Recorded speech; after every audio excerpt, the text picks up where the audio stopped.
भाई सरोज सादा बोलवा बाबा के दर्शन करबयो बोखु का बरिया चलू यो भैया आई बगेल सबनमा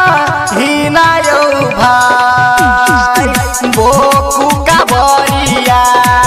चलू यो भैया आई बगेल सबनमा हिना यो भाई देव घर के हल्ला टोला महल्ला बाबा के दर्शन करबयो भाई देव घर के हल्ला टोला महल्ला बाबा के दर्शन करबयो भाई बाबा के दर्शन करबयो भाई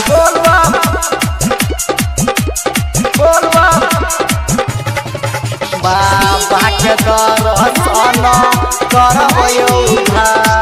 धूम मचल छै बाबा के नगरिया टीप टीप बरसै देखी खूबे रे बदरिया देखी खूबे रे बदरिया धूम मचल छै बाबा के नगरिया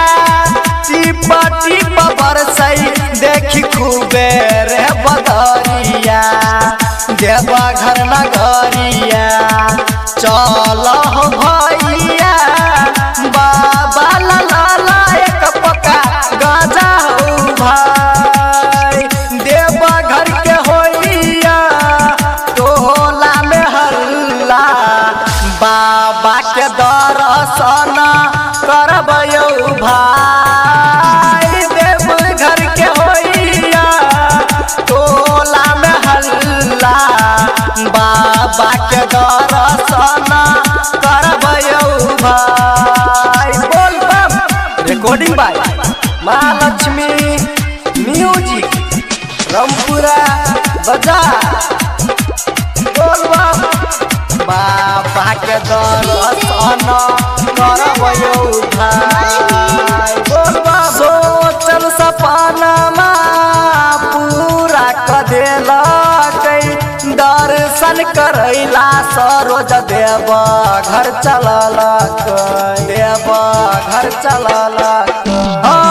सोचल सपनमा पूरा क देलकै दर्शन करैला सरोज देव घर चललकै सबके इच्छा करै छै पूरा बाबा छै बरद यालू हौ भाई देव घर के होइया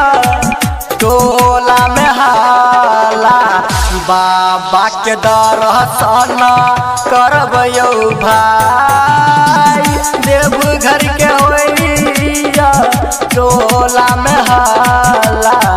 बाबा के दर्शन करबयो भाई।